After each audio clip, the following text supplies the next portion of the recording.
the match of the week and a spring finals rematch. And yes, we've all been waiting for this one.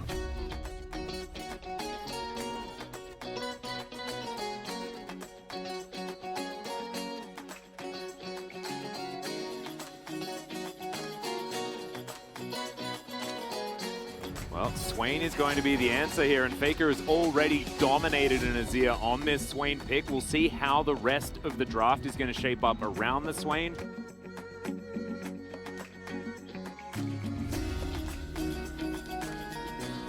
Might interrupt me before I get to talk about Valdez and what he said, as Faker will find the never move onto the Poppy.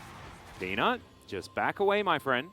Is very different. Peanut's going to walk over a ward, though. Good vision here for T1 in the early game. His pathing on this Poppy pick when they have Prio on blue side, and they're just playing this so well. Now Owner knows he's backed because he saw him backing on the ward. And yeah, that was a handshake in agreement, as there's a flash forward. The flash tongue lash from the Tom Kench, as there's the knock up onto Carrier. He's going to burn down.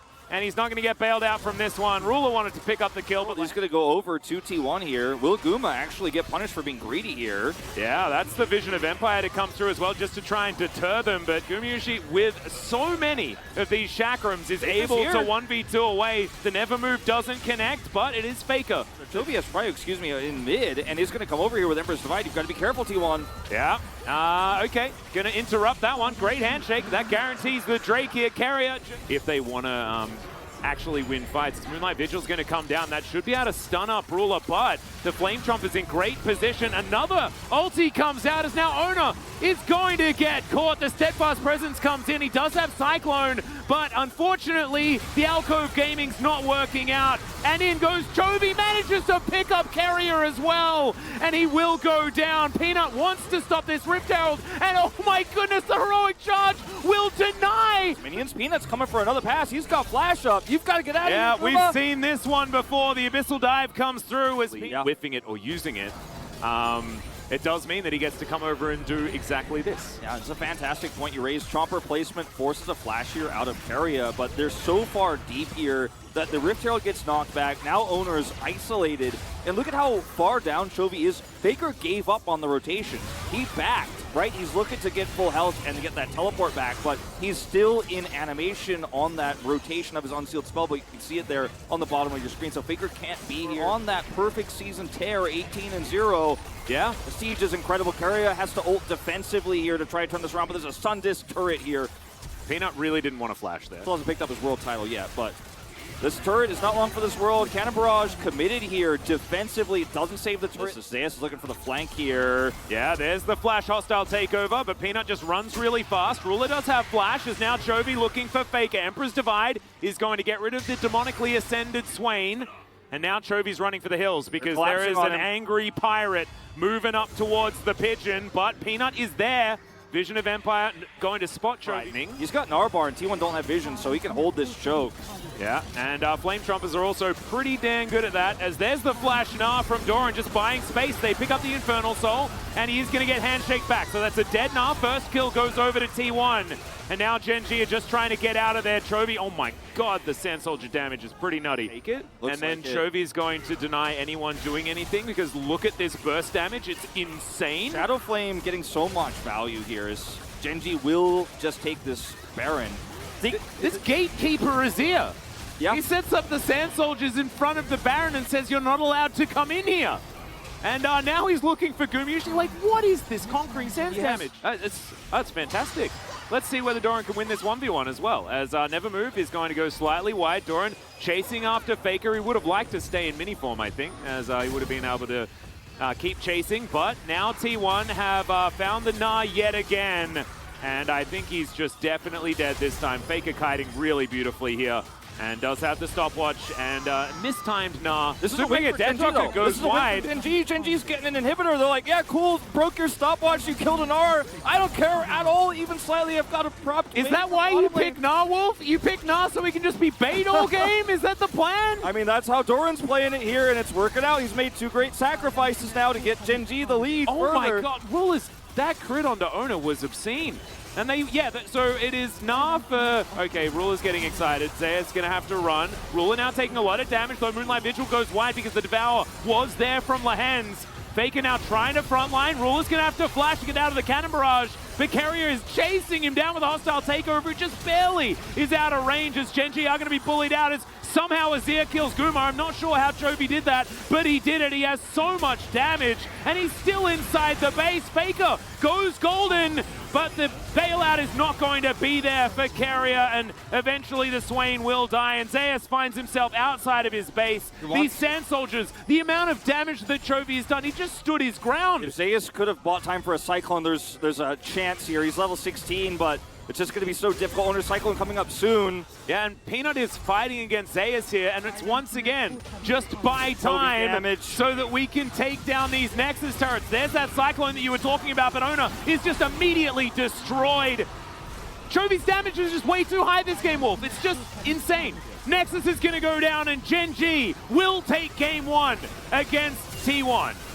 Very aggressive lead for Gen G, a snowball that comes with oppressive vision control and Chovy's non-stop poke. Now we're one win away from getting that 7-0 start. My God. And look at that. This is exactly the shutout that we were talking about, and it will be Chovy not robbed this time around, everyone. Doing almost half of his team's damage. Potentially, but like Draven more. Yeah, okay. That's not the CC. I like this a lot more. Here we go. This is a super oppressive lane, different way in terms of slower damage. This is a completely different angle. Whoa, yeah, you could maybe just pick Akali, I guess. Into Lissandra as well. Crushing Gangplank in lane.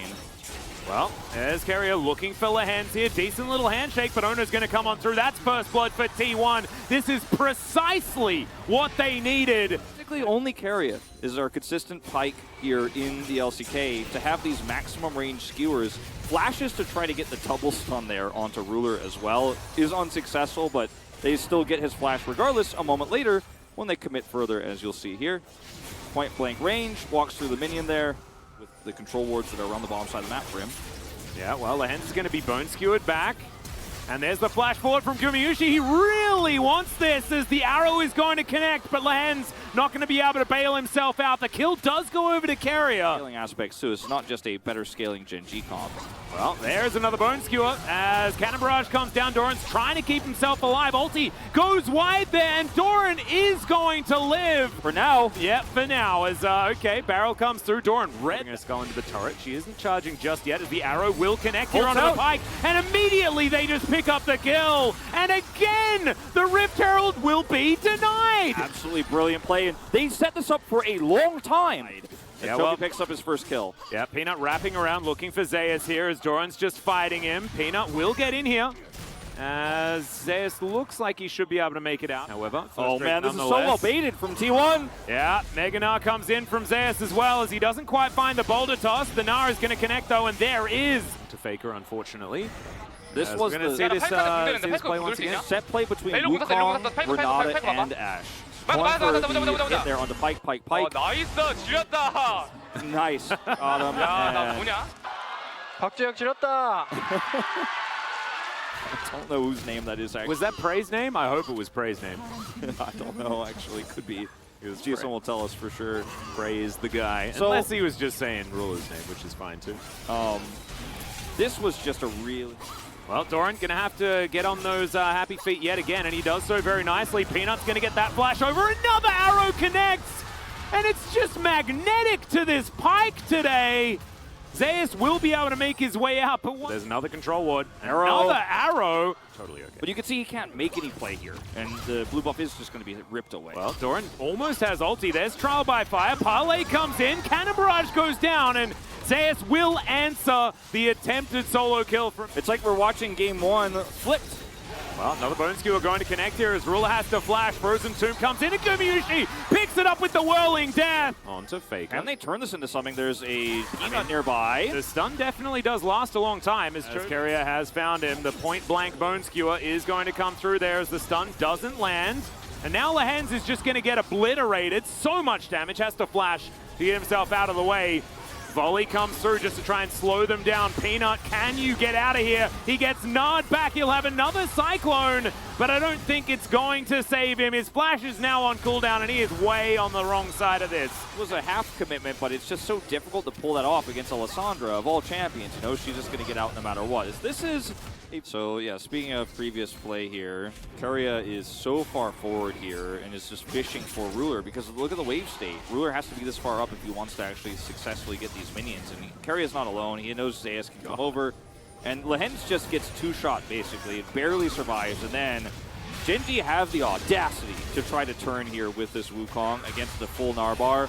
Not going to happen. Renata also just going to, deter T1's chase, I guess you could say. But from Doran, you know, that's on T1. But I just don't think it's going to happen. Yeah, Frozen Tomb comes down as Chovy is looking for the Draven. He goes golden, and Gumayushi is going to get taken down. They didn't have an answer for that as Faker gets perfectly executed by the Akali. Well, teleports to come in, and Genji are looking for a Baron. Can't be that far up when the rest of Genji is there, and they can chain CC, and probably should have pressed the cleanse this time. Oh, Keria, that was a very nice alley-oop to yourself, my friend. Lovely stuff. That should stop Genji from being able to very comfortably take this, but Keria is still in a whole host of trouble. Yeah, Zayas had Narbar, so if he was able to kite towards him, could have been a different story. Teleport now from Chovy.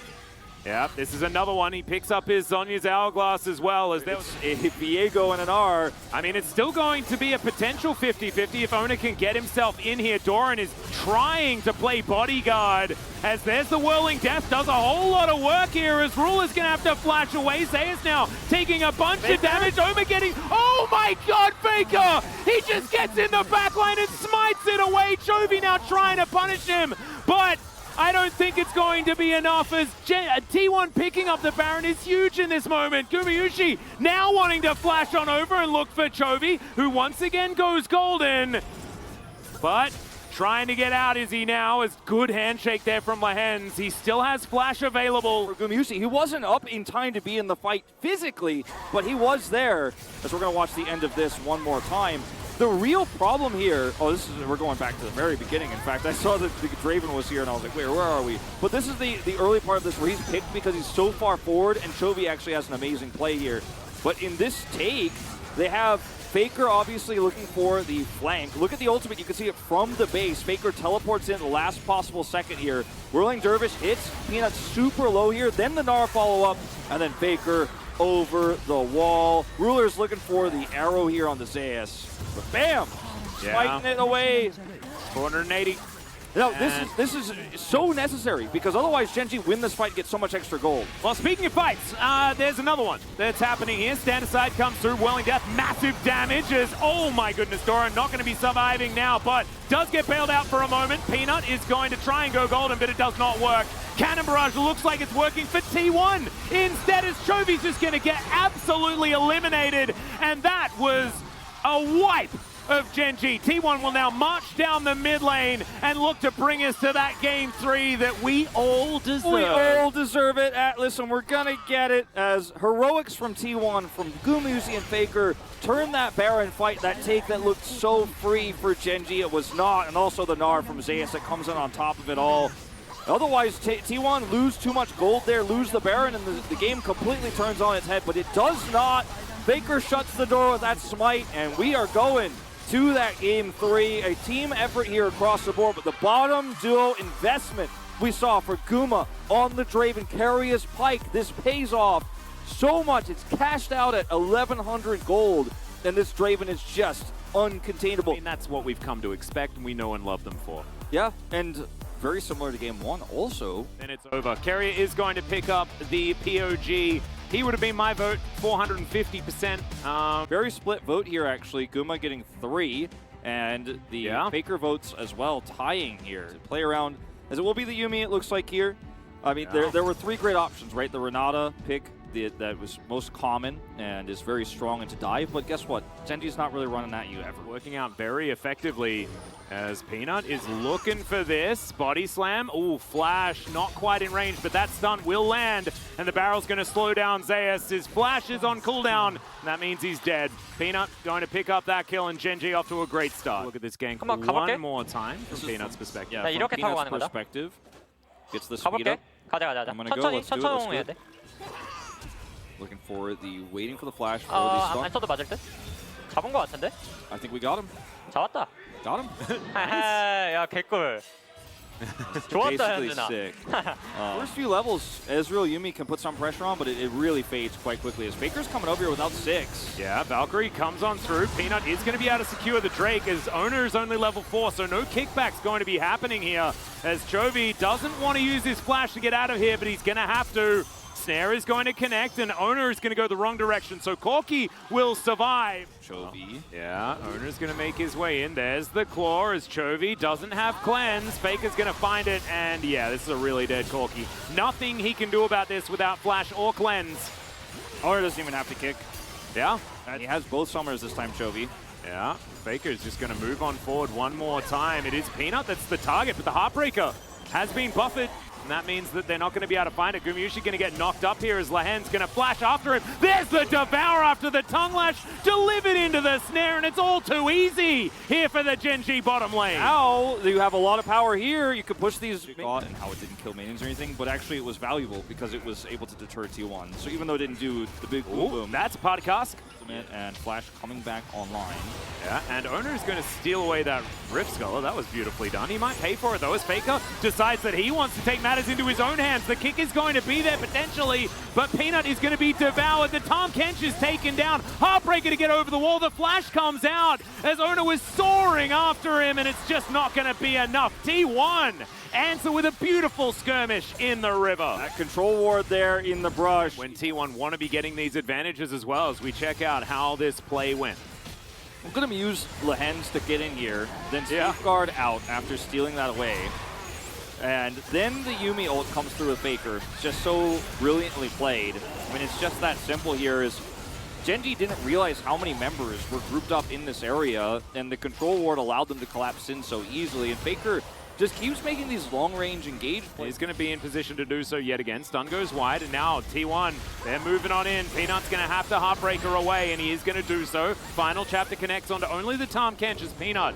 He's able to survive, but Shirley will be able to get a charge, and that's the main thing. The team fighting force of T1 is now moving towards Doran. The Q's going to connect, and Owner finds another one. The kickback onto Peanut, right into the Devour, but will the Tahm Kench survive is the question. The answer is yes for now.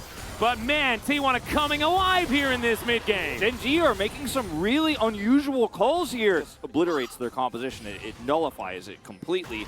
And then they chase down here to try to collapse on this Rift Herald drop. Ezreal has teleport, so that's, you know, you're not going to be able to match that. As Corki, you're running cleanse. So this whole fight, Chovy is not here, and Gen G are still trying to force it, knowing that Ezreal can come in and cannot be interrupted.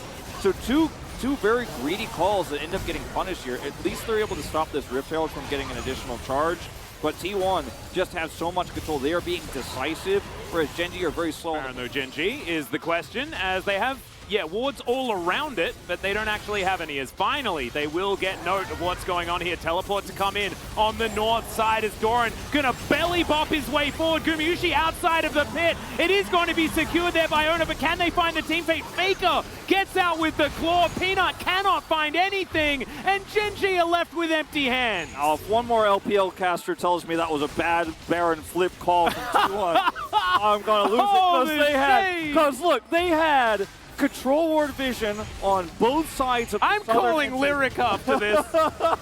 They have the damage to back this up. This is not really a risky call. In fact, it's just calculated.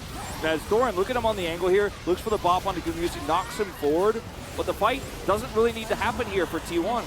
They just retreat away. In fact, Guma doesn't even have to Arcane Shift out of the pit. He just Arcane Shift south and he's away. Corki Rockets need time to do that damage. Faker, let's see who he's going to be able to find with this one as Chovy is over here.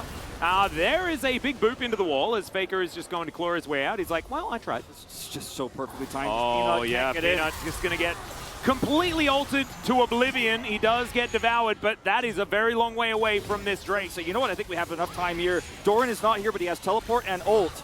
Yeah, Dawning Shadow flies through, but the Zoomies keep Gumayusi completely happy. Faker. Yeah, he's taking a lot of damage. Faker looking for that flank angle, and he is so important for this one. As Doran just going to dive on forward, Gumayusi is just obliterated! And the fight may be over before it's even started as Zeus is trying to be a hero, but Peanut dives towards this Baron. He knows exactly what he wants of this situation. As Zeus, he does have the Mega Gnar available. Belly Bob comes down. Faker's still got a fair bit of damage. They are going to respect the Mega Gnar, who wallops the Doran, and Doran's going to be taken down. This is huge if T1 can actually win this, as Chovy going to try and cleanse himself. Owner is chasing after the Corki, and he will take him down. He goes golden as well, as this cat is keeping them all alive. Oh my god, T1, how did you do it? The Abyssal Dive is not even going to be enough as he tries to teleport out, but it does not work. That's the ace, and T1 are just going to look to end the game. They will just push it down. Unbelievable turn after Doran deletes the 80 carry. It doesn't matter. In a 4v5 fight, T1 do not care. They play it better. They play around Zeus. The Gnar priority for this player on his best season ever is just well-deserved as this guy pops off and wins it for him. T1, clean team fighting until the end, and they will win this series tonight. Yeah, Doran trying to do what he can, but there is a naked Nexus, and T1 will destroy it and get their revenge, and Gen G will suffer their first loss of the summer season, and Faker picks up his 500th win here in the LCK. He has the most by a gigantic margin. Yeah, Def took that small time in the LPL, but he is 129 behind the unkillable Demon King, who tonight had so many great games of Lissandra. I mean, those two games, he played games 2 and 3. He shaped so many of the team fights around Zeus. He got the Devour, but unfortunately it wasn't enough. Gumyushi also towering over everyone when it comes to damage dealt this game. Yeah, there he is, 6-0-3. His Lee Sin every time he picks it. I'm happy to just write down that POG vote before the games.